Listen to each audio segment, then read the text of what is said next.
You can imagine this bird has been captured by some man, and he wants to train this bird. So the bird has been tied by the leg with a string. And the idea is to keep the bird on its little peg, wooden peg, where it should sit.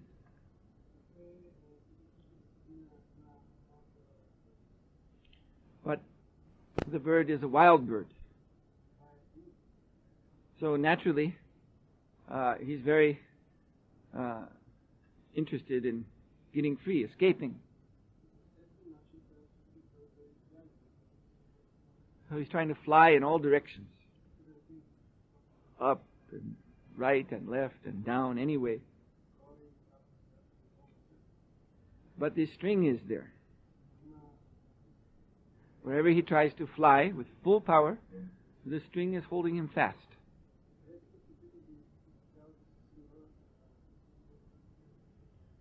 So what does he accomplish by this? Simply his anxiety increases more and more, causing himself more and more suffering. He's just flapping wildly, and feathers are flying.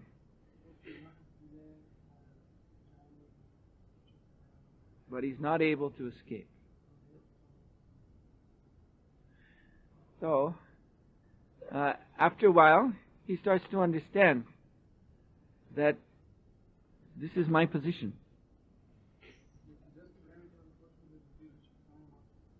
I'm not free. And as soon as he begins to accept this position, then the master, this man who's caught him, will come and give him some food and speak in a very nice way. However they speak to these birds, I don't know. But in some way to reassure this animal that everything's all right, I'm not going to hurt you.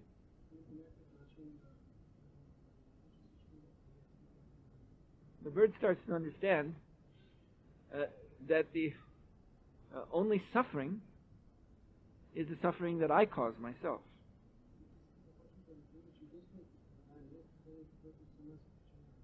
When I'm flapping and trying to get free.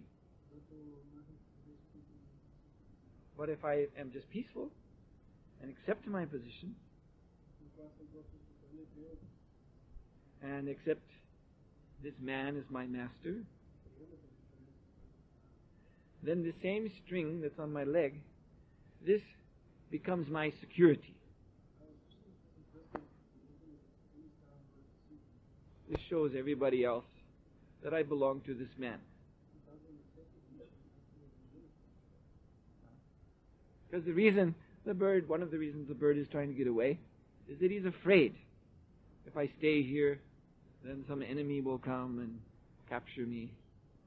But he starts to understand that that can't happen because this gentleman is my protector.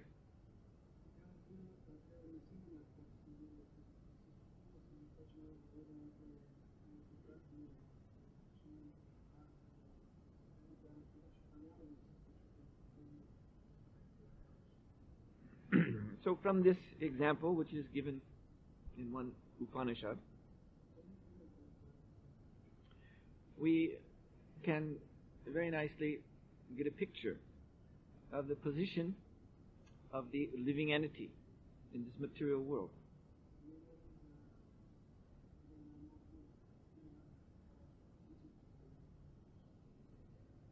We hear so often that in this material world we're suffering.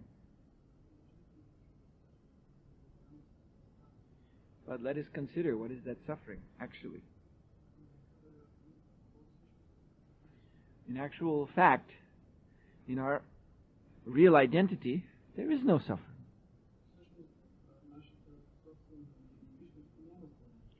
Because we are eternal spirit soul. You look in the second chapter of the Bhagavad Gita. And you find there that Lord Krishna is explaining very extensively. He's speaking verse after verse on this point.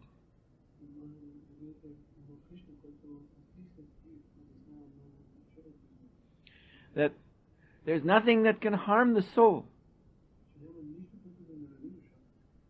Because you are transcendental. You are eternal spirit. So, no fire can burn you.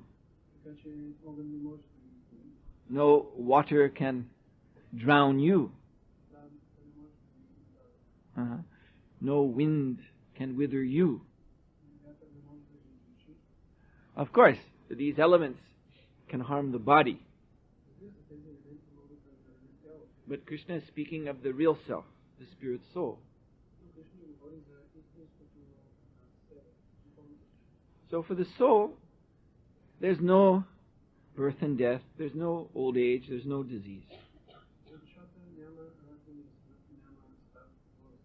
And yet, still we experience suffering. This is nice philosophy, of course, to hear that you're not suffering. But we experience that I'm suffering. And then we're told, oh, it's just illusion.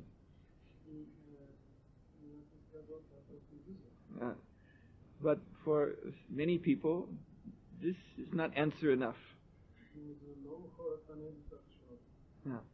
Yes. So the fact is that although we are not, our constitutional position is not to suffer,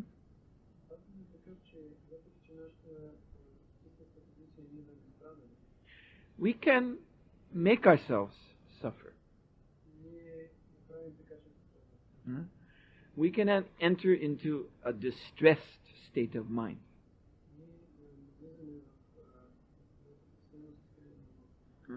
Which is a state of mind that we create ourselves. It's not actually something coming from outside. Because again, we are spirit soul. Nothing material can hurt us. But we think that it can. And that is the cause of our distress. So it's exactly like this bird. The bird is trying to escape. But it's not possible. So by this attempt to try to escape, pulling on this string, he's causing himself distress.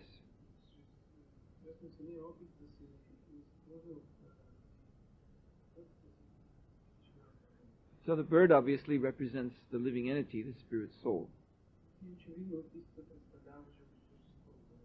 And what is the string? So the string is our tie, our connection to Krishna,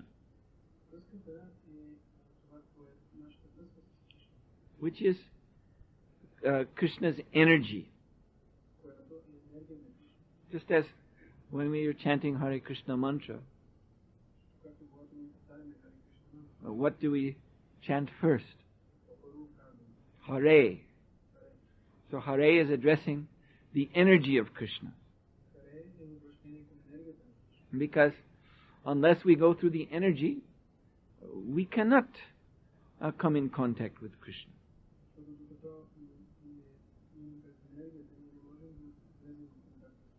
Just exactly as without first going through the sunshine, there's no connection to the sun.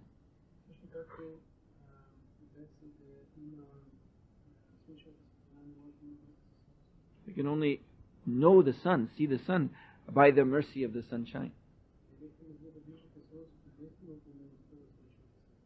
So similarly, only by the mercy of Krishna's energy can we know anything about him.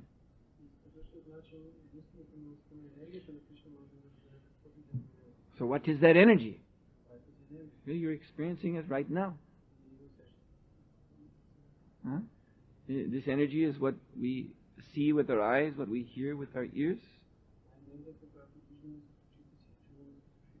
what we can smell, what we can taste, what we can feel. Huh? So we call this the material energy. But ultimately, it is said that Krishna's energy is one. For sake of our understanding, it is also said there is a material energy and a spiritual energy.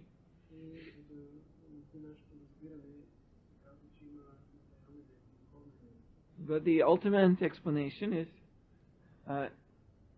everything is Brahman. This is also a statement of the Vedas. Sarvam Kalv Idam Brahma. Everything is Brahman.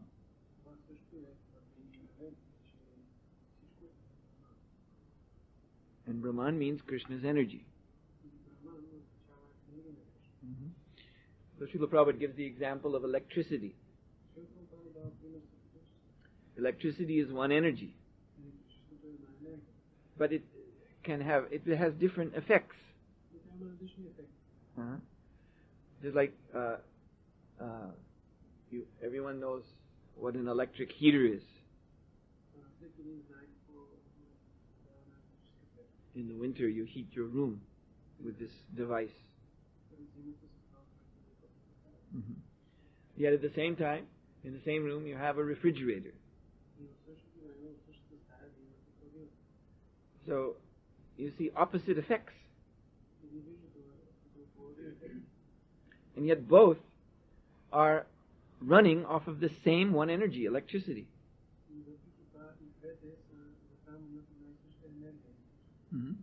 And so it is with Krishna's energy. It is one, but it has different effects. So now we are experiencing the effect of the so-called material energy.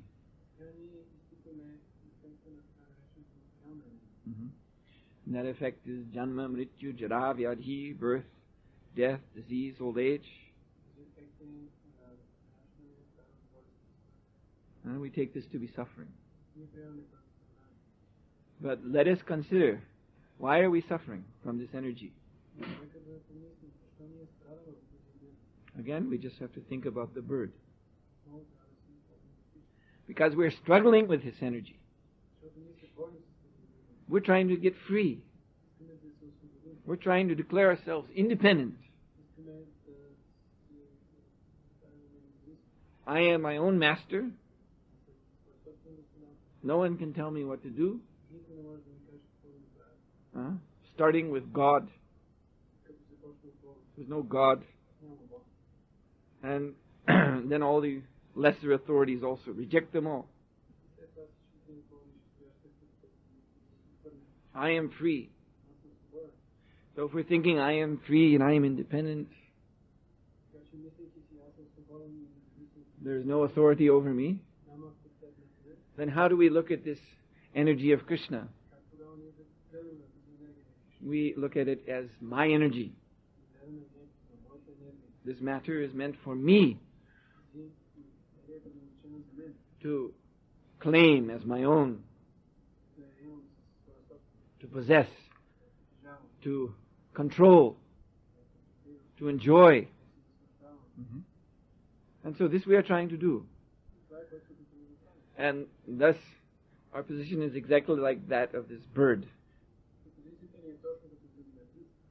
It's trying to fly away, show its freedom.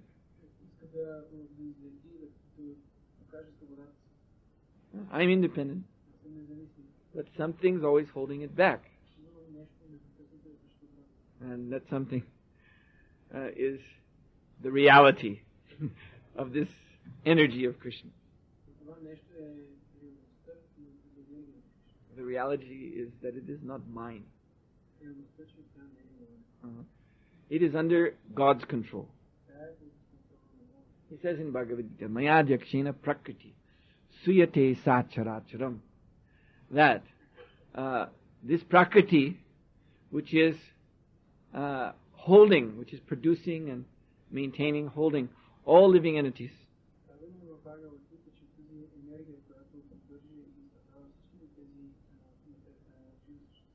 is working only under my control. Mm-hmm. So those who try to deny this, they must suffer. But again, you have to understand, they're causing themselves to suffer. Mm-hmm. So, this whole, this modern civilization, people rushing back and forth in their cars, working very hard, building new houses, flying in the sky in their airplanes, making money. All of these affairs in modern civilization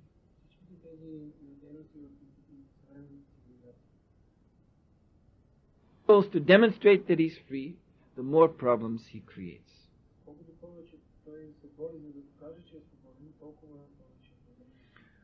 So then what should we do? So, just like the bird. When the bird understands, this is hopeless. I'm just wasting my energy. Let me be peaceful. Let me accept that I am not Ishvara. I am not the supreme controller. Actually, this is the mentality of the demons, asuras. Ishwaroham aham bhogi, Krishna describing their mentality says. They think, I am the controller, I am the enjoyer.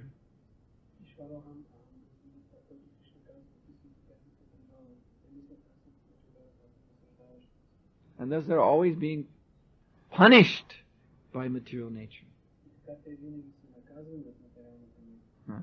So, completely the opposite end of the spectrum from these asuras, these demons,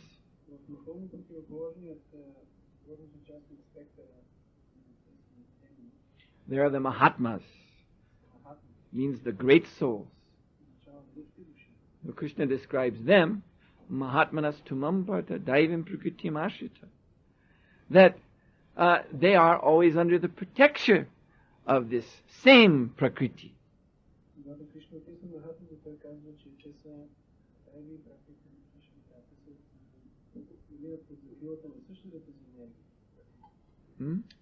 And why is that? Krishna says, because they know my position as the Lord of all that be.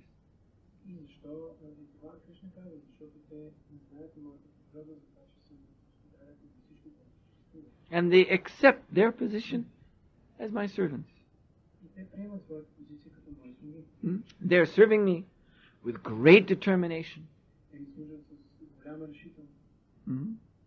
Dridhavrataha. So, when one assumes that position, yes, then this same energy which is causing us so much difficulty now becomes our shelter.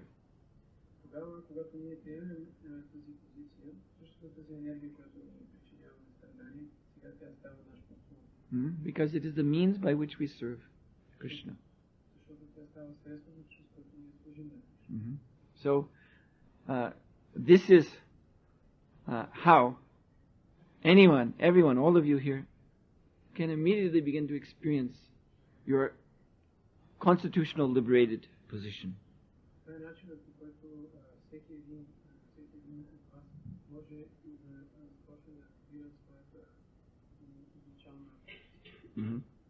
That means to see, actually this Maya, this illusory energy,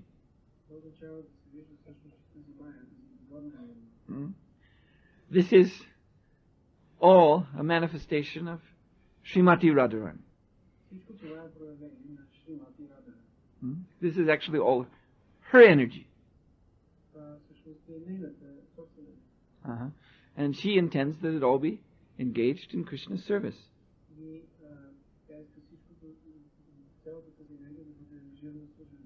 So if we just do that, then one becomes very dear to Srimati Radharani. Mm-hmm. Because she's the most enthusiastic servant of Krishna. Mm-hmm. So, when she sees someone is trying in some way or other to serve Krishna, then in her enthusiasm and in her kindness,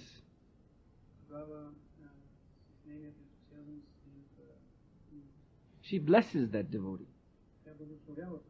Mm-hmm. She inspires that devotee. She facilitates that devotee. Yes, serve more, serve more, serve more. Don't worry, don't be in anxiety.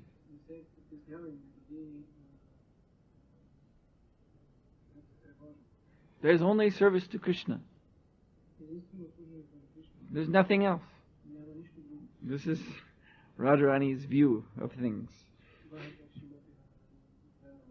There's only service to Krishna. Otherwise there's nothing. So don't worry about anything except how to serve Krishna more and more. Yes, for devotees there is anxiety, but it is this anxiety. How can we serve Krishna more? Mm-hmm.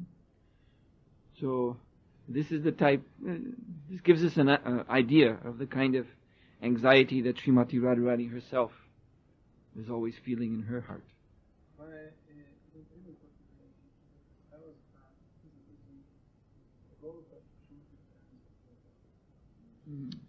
Her heart is an unlimited ocean of loving, ecstatic anxiety.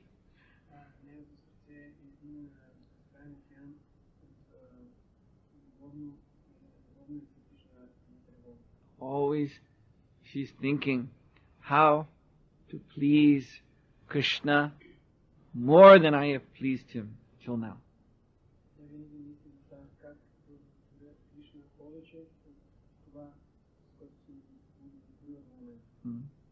And she's always making plans with her friends.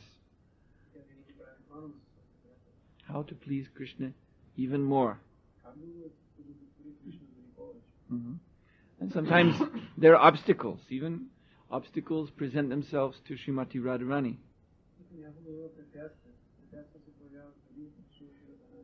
But then Krishna helps.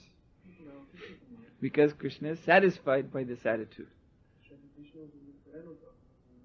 So he cleverly, because he's the most clever, the most tricky boy, so he cleverly removes all obstacles.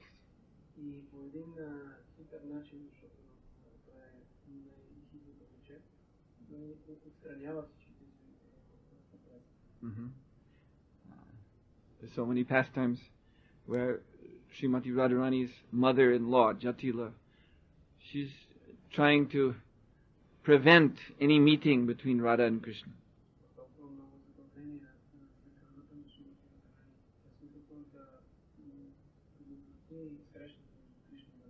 Mm-hmm. Because Radharani is apparently married to her son, Abhimanyu.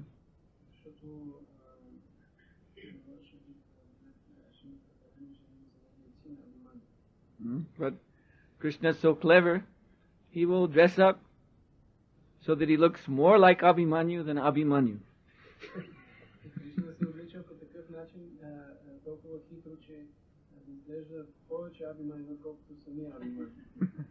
And then this Jatila, she takes Krishna's side. Yes, go meet Radharani. And when the real Abhimanyu comes, she throws stones at him. You rascal, I know who you are. You're Krishna.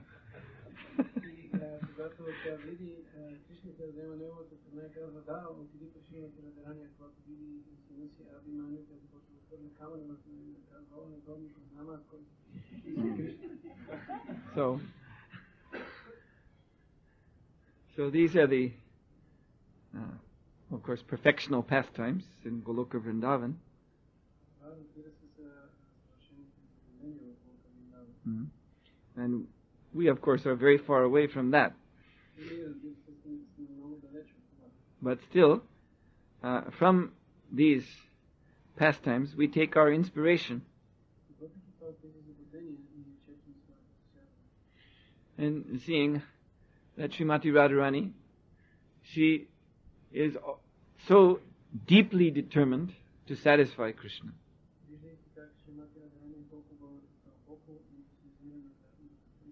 And she's always successful because Krishna is most pleased with her service. So then we must take shelter under the lotus feet of Srimati Radharani. And that will be our success. And that is the purport of this Mahatmanastumam Parta Daivim Prakriti Mashita. Daivi Prakriti, as Prabhupada said, means Srimati Radharani.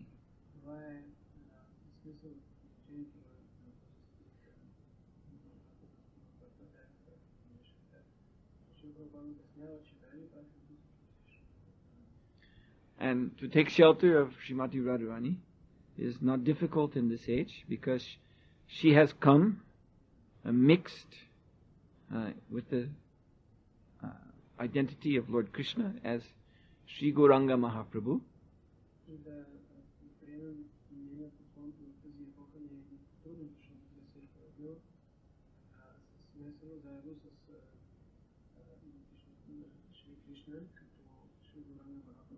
So Lord Chaitanya Mahaprabhu has established this Sankirtan movement.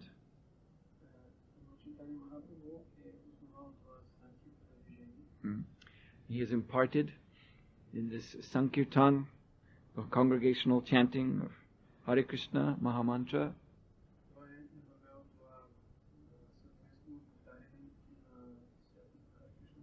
His preaching of Krishna consciousness in every town, every village.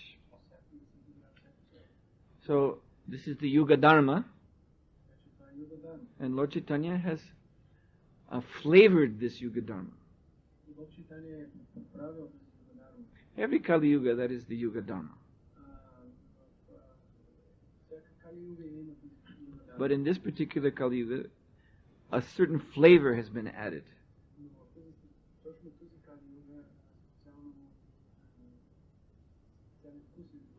And this is the flavor, again, of this loving exchange between Shri Shri, Radha and Krishna.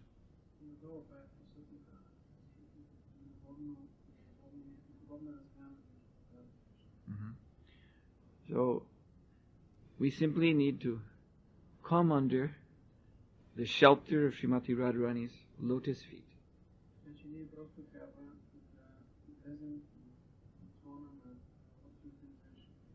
And that means give up this struggle with our mind and our senses, this material world.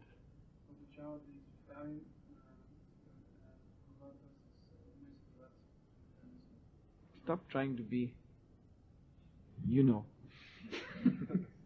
somebody special.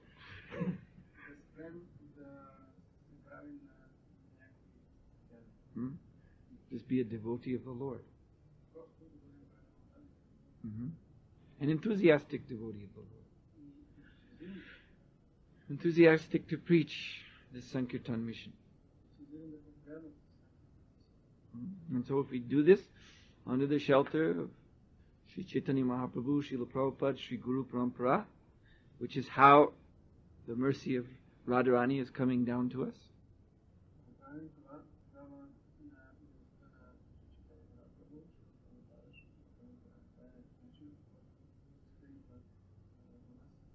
Then we are sure to be successful.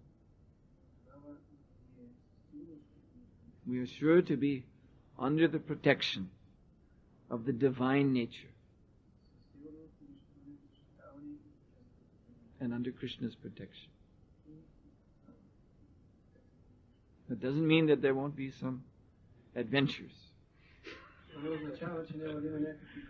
Because those adventures, they're even there in the spiritual world. What to speak of Bulgarian adventures.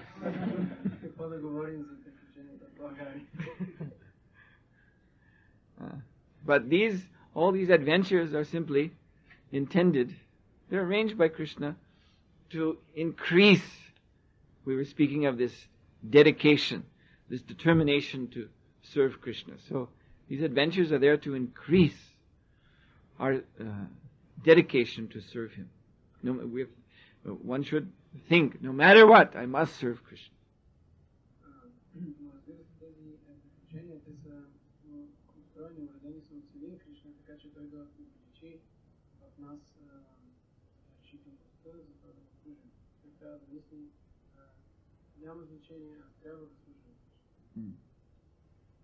Okay, thank you very much.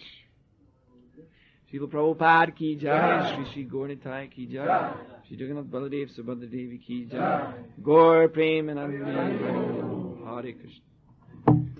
They end in animalism. И тези смешни аргументи те завършват с животинството. The rascal mind wants to argue that your real duty is to serve your senses. И умът негодник ни казва, че нашият истински дълг е да служиме на сетивата. And there is no other higher duty than this. И не съществува някакъв по-висш дълг от това. So the Lord says, if you conquer the mind, и затова Богът казва, ако ние успеем да победим умът, shitoshna sukha dukkeshu